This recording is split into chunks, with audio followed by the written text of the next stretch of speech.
this is about you. And this is about your story, the way you want to tell it, however you want to tell it, about your journey with ADHD. Positives, the negatives, everything in between. The floor is yours to tell your story how you want. I will interject here and there, but this is about you. So RJ, what is your ADHD journey look like? I know that's a very long question, right. but So I did not get diagnosed until I was 32, 33 oh years my God, old. another one. Um, and my symptoms, for the most part, right, I had them throughout childhood, but they were manageable. Like I could manage it through sports. I could manage it through, um, I don't know. I was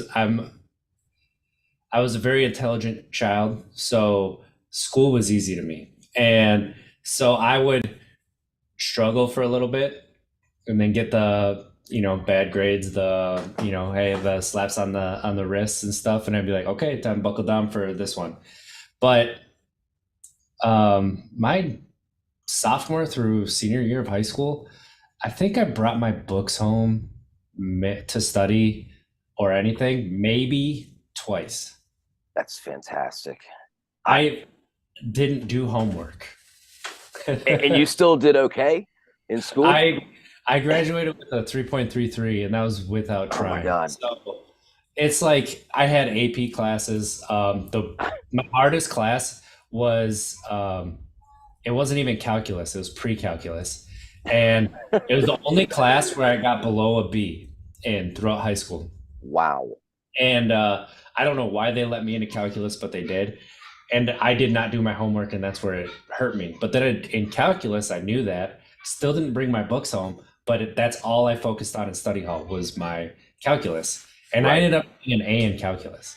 So Unbelievable. it's like it's like you go through this, and you're like, I don't care about this. It is what it is. Like I had problems focusing, and but I was able to manage it and kind of get through it. So it was like, I, oh, it's okay. It's just a boy being a boy.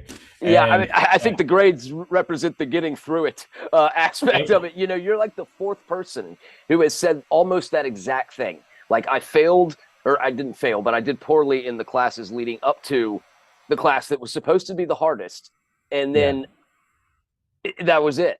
That is fascinating, actually, to me. I would have taken another point on my GPA if you could let me borrow one of those. That would have been outstanding. But no, that's incredible. So you knew you had trouble focusing in high school, but you were still managing it.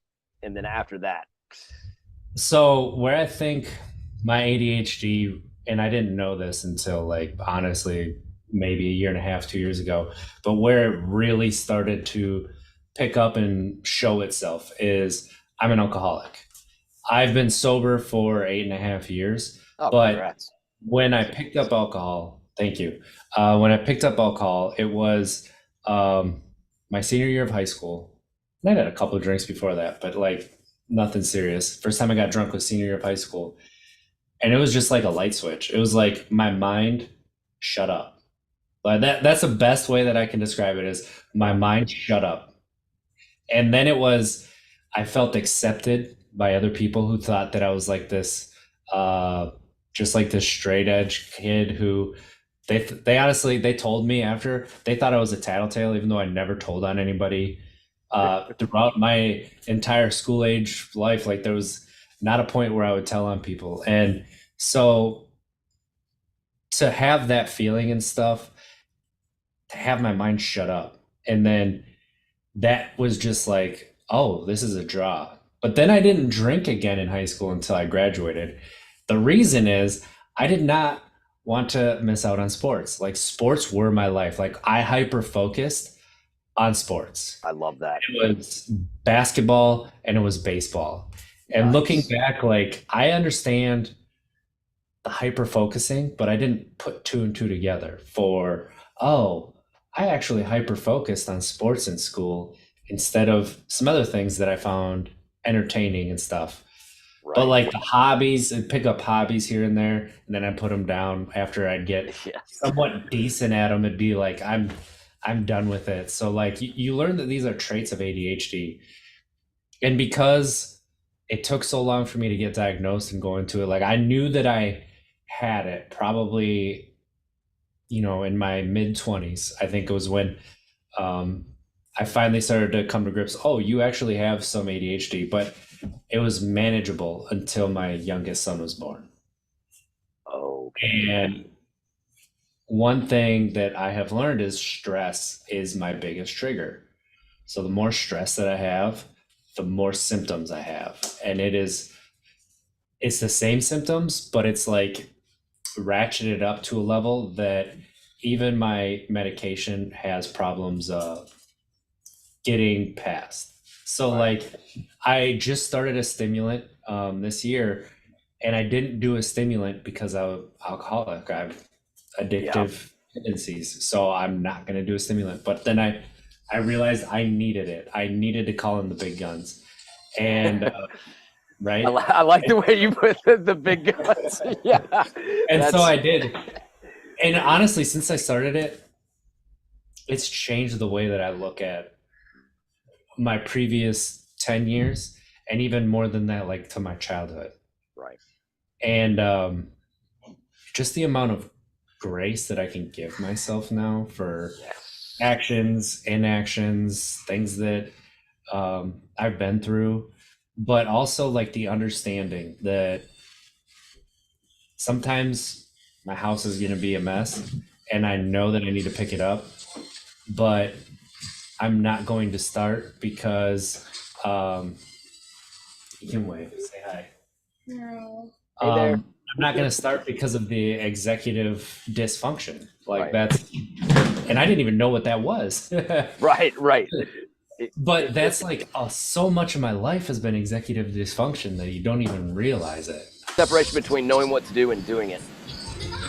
What I don't think is described enough is that in order to get through this and to either cope, strive, excel, whatever it is you want to call it, we have to build that connection ourselves.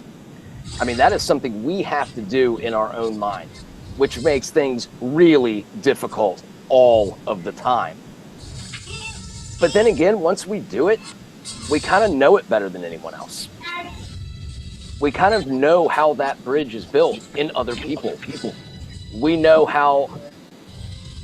why people act the way they act. And I think that is a tremendous advantage in life.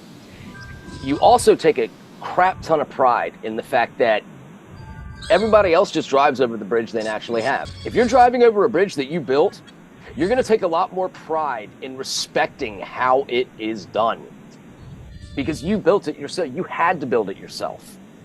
In the long run, I think that's extremely beneficial in life, is to do it that way. It's not provided. I haven't heard it put that way before, and that's such an incredible way to describe it when you think about it, because we have to consciously build the bridge that other people take for granted, like Exactly. you said, so that I think that's why we have so much empathy for people and the understanding. And, that is a trait among people who have ADHD is you tend to be a little bit more empathetic. I'm so glad you resonated with the bridge analogy, because that's a way that I had to think about it in order to form a strategy that works. And I was very lucky. My parents had me diagnosed at 5 years old. I've been on medication my whole life, and I'm almost 40 now, but it took the past 15 years to get the medication. Actually it took from age 5 to age 25 to get it right, but now I've been on the same dose for 15 years, which is, it works. But I also know that tomorrow I could wake up and it might not. And that's why I have to have a strategy in my brain to turn to if the medication doesn't work. So it's not just the medication and it's not just the strategy. I think it's a combination of both for a lot of people. Some people, it's just the strategy. Some people, it's just medication. You got to get to know the person with it as an individual person to have any chance of understanding this. That's so true. And so, like, for example, I'm going through a lot of stress in my life right now. So I'm going through a separation. I'm sorry. It's okay. From someone that I was with for 12 years. And Wow. we have, two little boys, as you can tell. And so Yeah. we 50-50. Like, I'm living in a house again by myself. And it's okay that I have them by myself, but still I have to deal with I don't have them half the time. Like, that is also getting used to. Plus, like, my work schedule is starting to ramp up. I got more going on there. So, like, all of this stuff is combining. And 4 or 5 years ago, like, I would be melting down. Like, Right. right before I got diagnosed, it was a similar circumstance, like with the amount of stress that I'm feeling and the level that I'm at. Now, because I know about my ADHD and I know about ADHD symptoms and everything, my medication isn't working for as long. It works, but for not as long. Yeah. And it's not as effective. So, what can I do to help set myself up that I can work through this? Because my kids can't have a dad that's laying on the couch Right. under dysfunction, right? Right. What I think is happening, and I'm not a doctor. I have no degrees at all. I didn't get that 3.0 in high school. I got that 1.0. But I'll tell you, do you exercise? I mean, I chase these two kids around, and Well, that's actually probably a form of exercise that is yeah, pretty. I'm not as much as I used to, but I mean, I'm somewhat active. So my thing with exercise is it's not join a gym and it's not do all these things. It's exercise that gives your brain the ability to see a direct result every day. And most people go to the gym to work out so that they got biceps and abs and all this kind of shit, and that's not the point of exercise. The only thing I have ever found, and I know you probably can't do this, but it's just an example, is chopping firewood.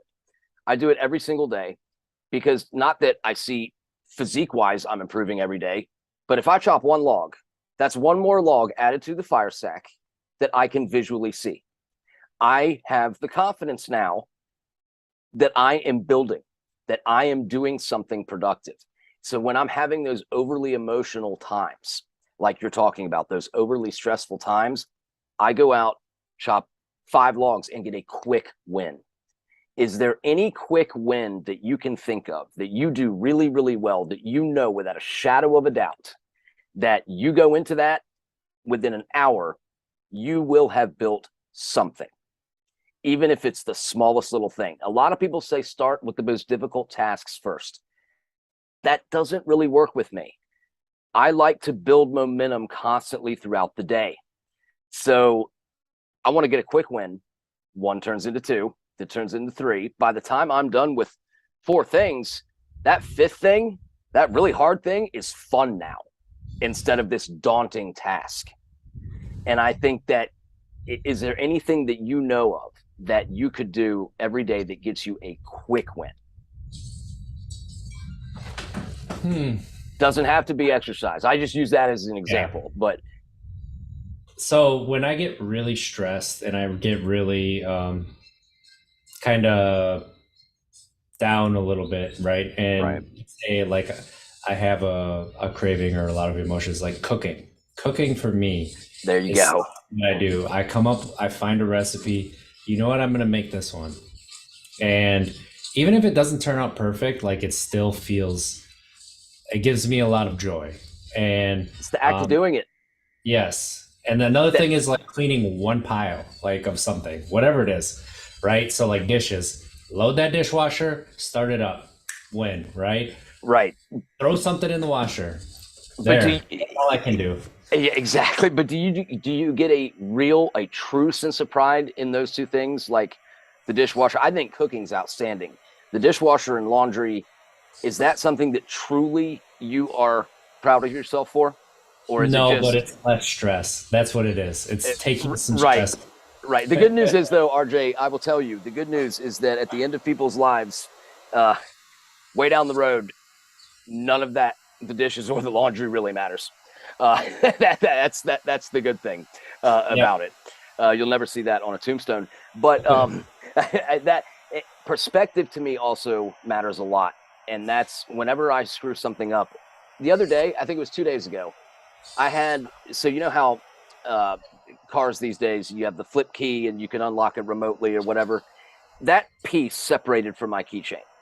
So I'm going around with one key and then the rest of my clump of keys. I have to put like 4 carabiners on my key thing, so it's like a pile, so I see it. Because if not, it's done. I lose this part, key to my car. My wife spends half her day looking. I spend half the day looking, only to find out that I had duct taped it to the bottom side of a wheelbarrow. And the reason that I did that was because it was in my pocket when I was moving firewood into the stack, and it was bothering me, and I saw duct tape, and I said, okay, I'm just going to tape this. I'll remember. Didn't happen. I could have gotten really, really down on myself for that. Yeah. And I did. I was demoralized by it. But an hour after that, I'm like, was that really, like, is that how I'm going to be remembered? Or is it going to be the effect that I have on people's lives for the better? What is honestly important? That to me, like dishes you brought up. How about paper plates? Oh yeah, that's what I'm using right now. Cause like, yeah, I mean, I don't know what it is right now, but like I'm hyper focusing on like the dirt and the grime. So like on the move, like I'm rewashing every single dish. So like that's why like I brought up the dishes. Like I'll just do one, and I'll put it away somewhere later. But at least it's in there. Right. Well, it's out of sight, out of mind. So let's go back to the quick win thing, though, because I think this might be massive for you. If the cooking, that to me, I think is phenomenal because there's so many different moving parts and the timing you have to get right. So your brain is constantly working, but that's a pleasurable work. Like that is how often do you cook? Not as often as I'd like right now, but it's going to be more because I'm going to make time for it. So that's like the past couple months it's had to take a back seat because of my schedule and then some of the other stuff.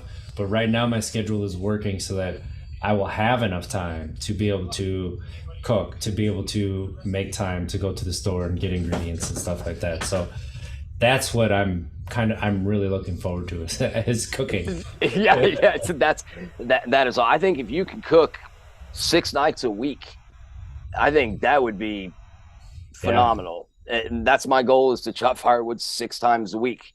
But I love doing it so much. And even on the days I don't want to do it, if I'm sore or whatever, I'm just like, you know what? I can make that wood stack bigger by 1 log in just 5 minutes. And then that's okay. Like that's okay if I don't chop down a whole tree. I got 1 more log. And then later in the winter, that 1 log is going to keep me warm. And that, like, I love viewing things like that. And it helps me immensely because I was the stereotypical kid. I was the hyperactive, horrible in class, yelling at teachers, sporadic like crazy. But my external symptoms turned internal real fast when I got to college. And I was no longer the, outspoken, all of this. I started getting depressed and I was dark, and it was internal restlessness until one morning I woke up and said, okay, you're failing out of college. You're partying way too much. Is there anything, what do you love? What do you love to do? That was 18 years ago. It was that passion of what do you love the most? Yep.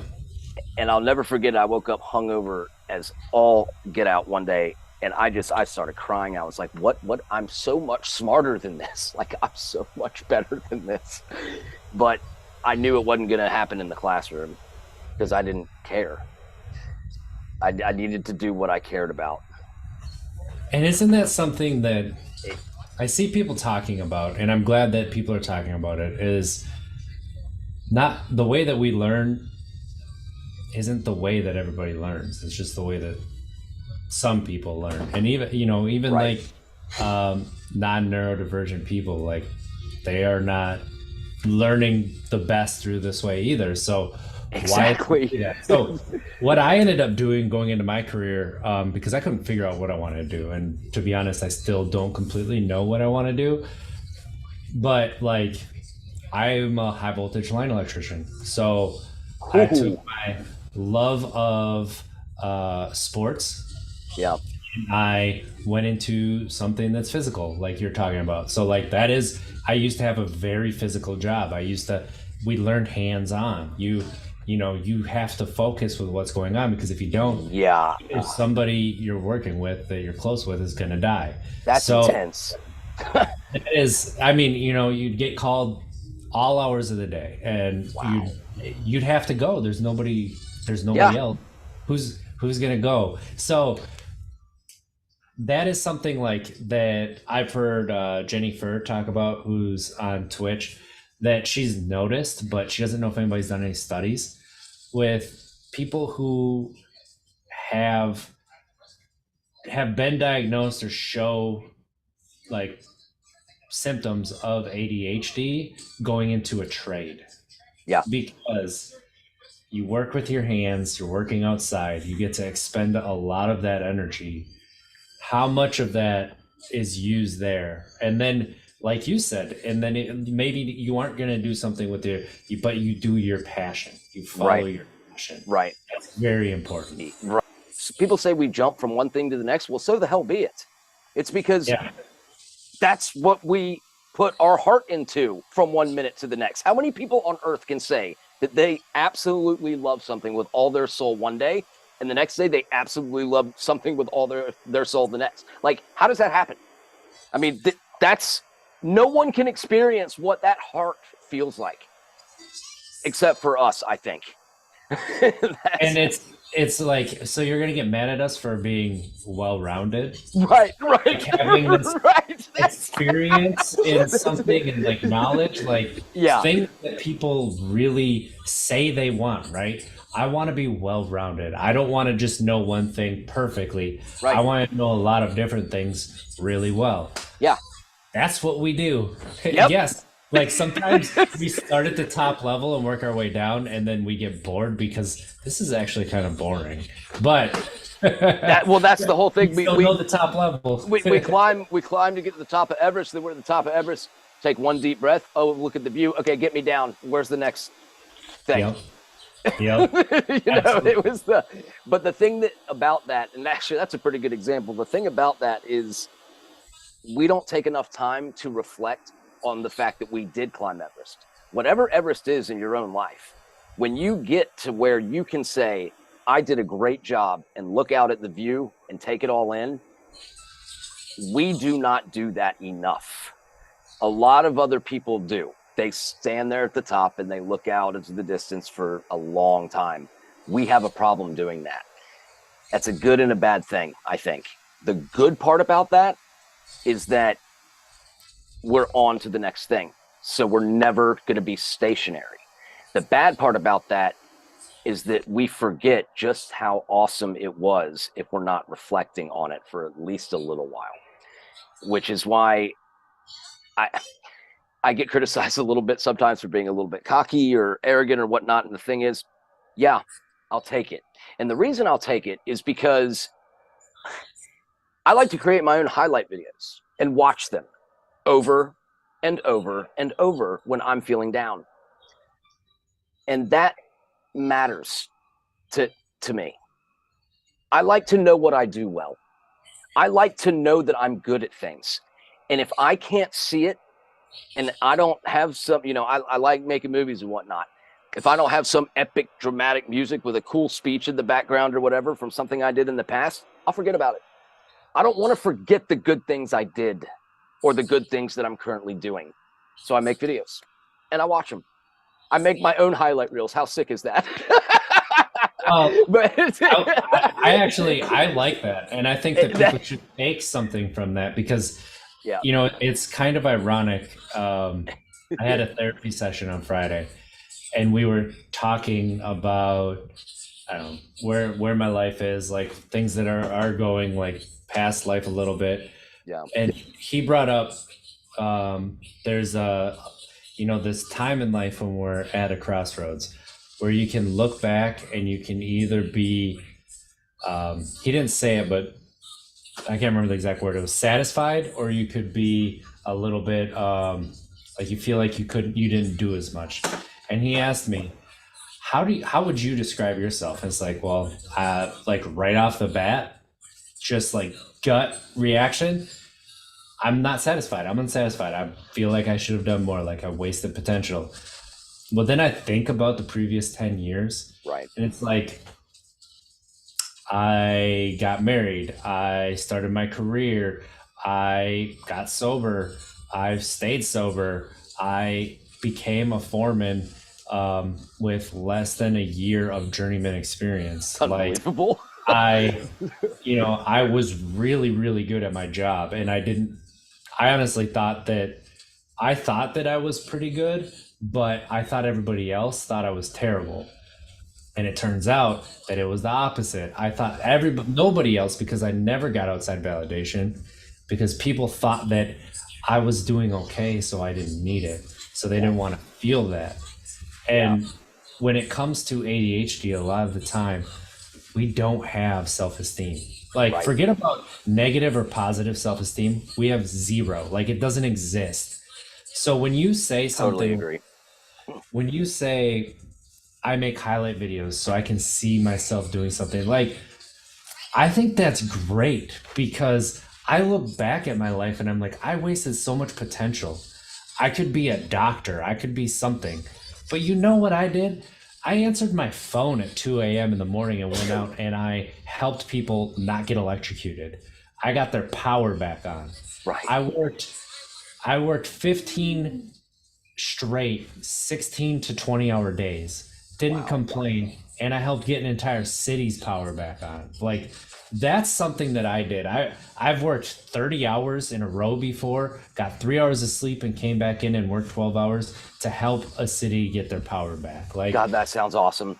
Sorry, I've that just sounds awesome. Like I and could, but if you'd have asked me about it like not too long ago, I'd have been like, yeah, I was there. Like, right. everybody else, they worked really hard. I supported them and I did what I could. But if I'm being honest, like, I Yep. walked that woods, I climbed that pole, I put that wire back up too. Like, I closed that fuse in too. But I couldn't give myself credit because I didn't feel like I deserved it. I felt like it was always to everybody else. Like, I'm not the main character in my own story. That's how I feel about myself a lot, and I just put two and two together. That's fantastic. That's why we do these things. Right, But right. think about this. The story you just told, which by the way, that's so badass. What you did, that is so incredibly sick. I love it. If you had a 5 minute clip with some badass music, if you plug in back in and then the camera fades out and all the lights in the city come on and all that, how much pride do you think you take in it then? One of my favorite memories of being a lineman, and I just thought about this with you saying that, we had an apprentice closing in a fuse, and we showed up at this town and there were 10 people out of 5,000 that had power. That was it. And he closed the fuse in on the first night. All the streetlights turned on as soon as he closed that fuse in. And it was the coolest thing that it's like a Hollywood moment. It was completely Yeah. dark. He closes it in and it's all decorative lights. It's not like it's the ones that are hanging over. It was decorative downtown area where we closed this fuse in, and it's like, that was really, really cool. Yeah. You're obviously very knowledgeable about these things, and you've obviously done a lot of really good things because of your ADHD or despite it, you think? Or both. That's I think a little bit of both, right? great. So one thing that I've noticed is, like, stress really ramps up my symptoms, right? And a Right. lot of times it can be, um, I don't want to say bad or negative, but it can be, um, see, this is also one of my symptoms. Like, I lose my words, right? And that was actually what made me go in to get diagnosed. Like, the words that I want to find, I just can't. And I don't know why that is. I Um, disagree. You just found an exactly perfect way of explaining to a power idiot here how that entire system works without me missing a beat. You podcast, you speak very well. I disagree.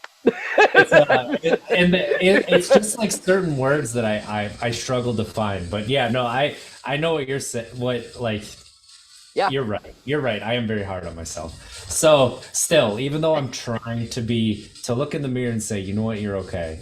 I'm still hard on myself and trying to get past it. But um, one thing that I found is like chaos is when I turn into a superhero.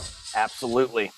When the shitstorm happens, like I have everything together. It's just like it's like that rubber band hits. I got it. Let's go. Yep. And I'm straight into it, and I know what to do. I can see things as they're happening. Like things feel slow motion sometimes. Yeah. Oh, absolutely. And the biggest struggle with that for me, I know exactly what you're talking about. God, it's so nice to talk to people that understand this shit. But the biggest struggle for me is when that chaos is over and things return to a normal state.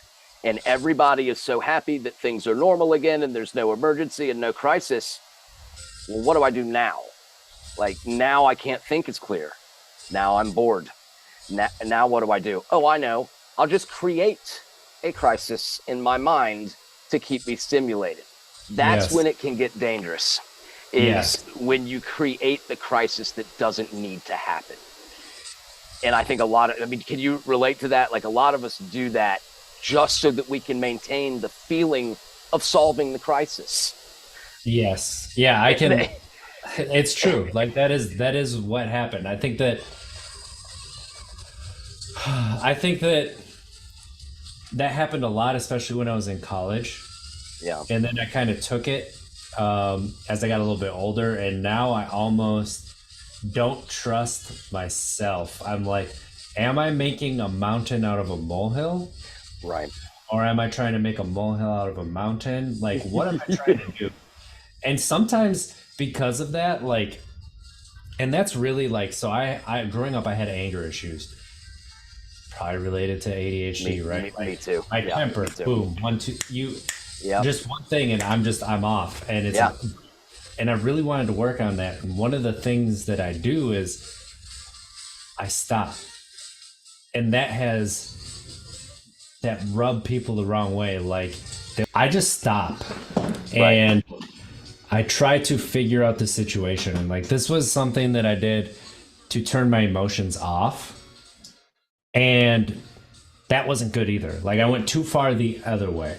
Right. So I for sure have taken that and like made those mountains out of molehills. And awesome. I did a lot when I was younger, and like that also led to my alcoholism. Like that's not awesome. There's awesome in making the mountain out of the molehill, but that is not awesome. However, you're sober now. Yes. And I think the only reason you might be able to focus on the good parts of ADHD now is that you're sober. I agree with you. Because we fluctuate like crazy, daily. If you're under the influence and that's a true addiction, for you, you're never going to be able to trust, am I actually high right now on life and what I'm doing, or am I high because of this substance? But now that you're sober, you know that if you're high, you're high for a good reason. Yeah. And that's massively awesome. And I'm really proud of you, man. That is not a lot of people with ADHD can do that, can get rid of the alcohol, the drugs, all of that, because we crave that stimulating environment. We crave the substance because if we're not living a life that, unless we're jumping out of a plane every day, skydiving or whatever, where are we getting that dopamine? Like, where's that, coming from? Yeah. Here's the substance. I can either work really hard on building that bridge, or I can take this sip and then there's the bridge. But it's not real. That's not real. What's real is doing the work yourself, which you've done, because that cannot be easy. It's not a lot of it. So this is also where my ADHD is a superpower. Like I hyper fixated on not drinking. Like Yeah. that was it, just not drinking. And Competitive. yeah, absolutely, That's absolutely. So when people ask me how I went sober, AA, 12-step program, what it was, I'm like, no, I'm just a stubborn asshole. Like that's that, great. That is that so good. I didn't do AA, I didn't do 12 steps. I just stopped drinking. I was just like, I'm done. And you know what? That's what you should write a book. That can be your next hyper focus. Screw the 12 steps. Be an asshole. Yeah. Yeah. I mean, Tap into your stubbornness because let me tell you, it will help. For real, it will. it really does. ADHD, dude, this has been one of the most inspiring. I love this. Like I love this. I have to conclude by asking one more question because I have to ask everybody this. It's the hardest question in the world. What are you most proud of in your life? Now, this cannot be, this is the thing. It cannot be, and I hope they can't hear me, but it can't be your kids or anything like that. It has to be something within yourself, a characteristic that you have that you are the most proud of. I like that question. I like that question. I like that you prefaced it that way too, because that is something that I think when a lot of us think about what we're proud of, right? We go to parenthood, Yep. children, go to job, go to all these outside things. But what are you most proud of internally? Right. That is something that if you had asked me 8 months ago, I would not be able to answer, period.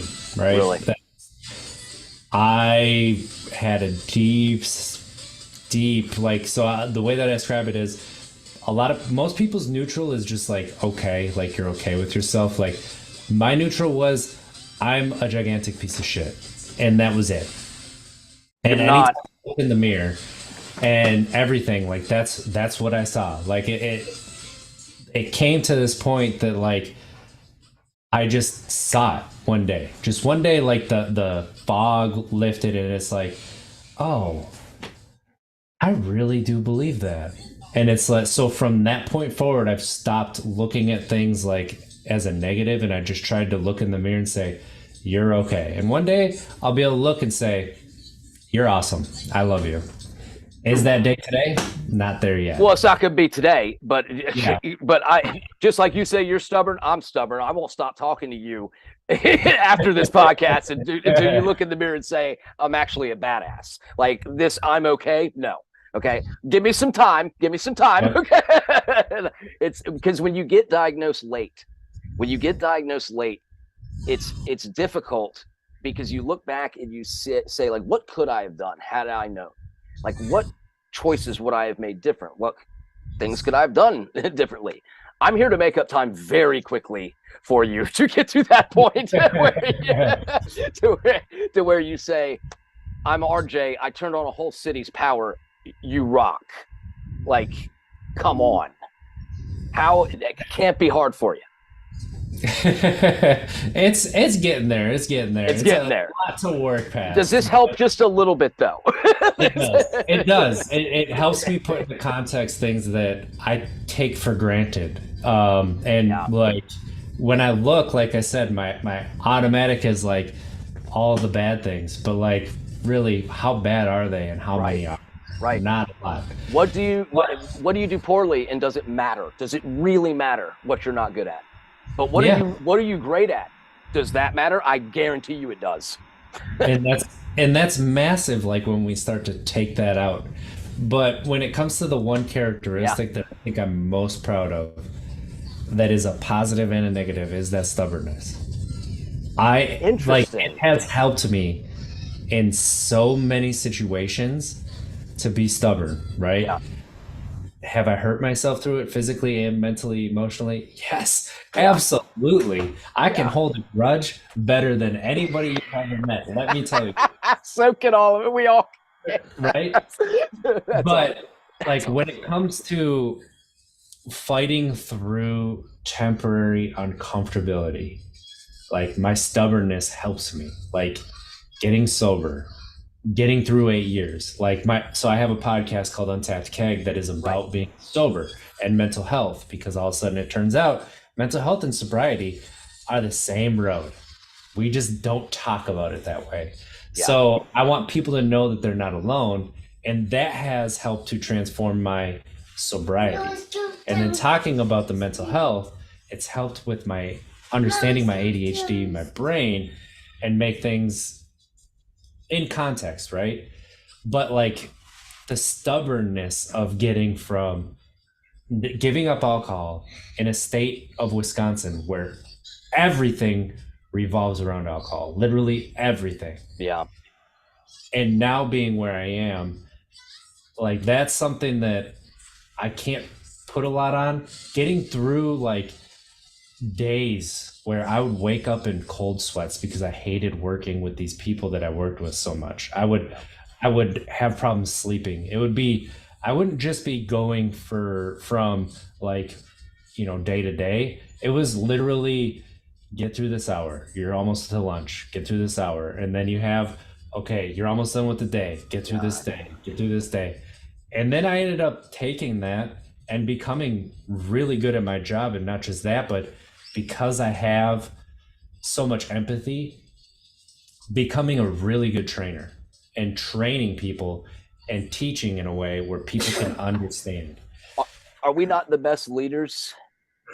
We we have these natural leadership skills. I feel like that is, oh my God, I completely resonate with that. And I love the fact that you are proud of being stubborn. I love that.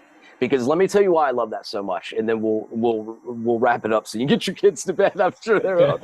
But I'm proud of being stubborn too, man. I love that. And the reason is I started this podcast because my wife's best friend ended her own life 3 years ago. And due to mental health, she had ADHD. Everybody wanted to call it everything else. It was ADHD first and foremost. It allowed a lot of other things to come in. I think that undiagnosed and untreated ADHD allows a lot of things to come in that are way more severe. I feel like it's that wall.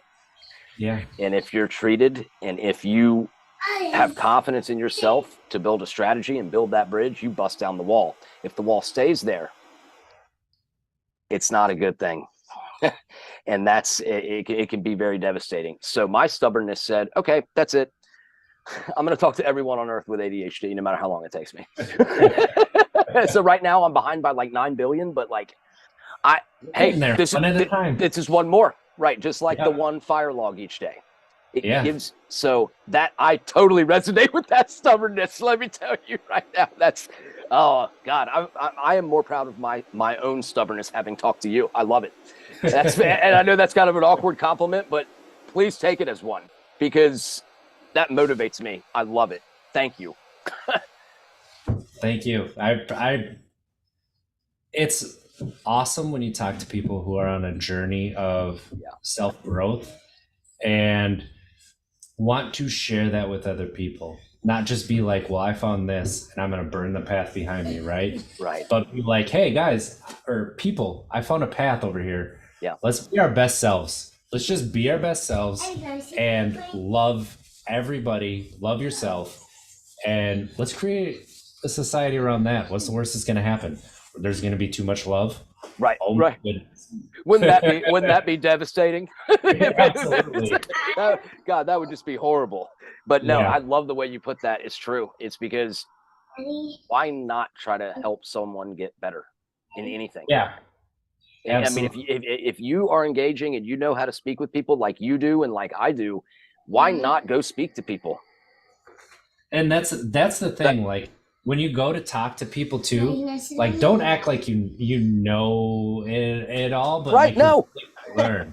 You're willing to understand that you don't know everything. Like talking with you, like, and that's the thing with like ADHD, sobriety, everything. Right. I've realized I know very little. I know myself and my own experience, and that's it. And as soon as you open yourself up to other people's experiences, right, and context, and truly care about them instead of caring because caring works, there's a huge difference. You know, you can care because caring works, that'll last 6 months. If you care because you actually care, it'll last a lifetime. And God, I resonate with almost everything you have said up to this point.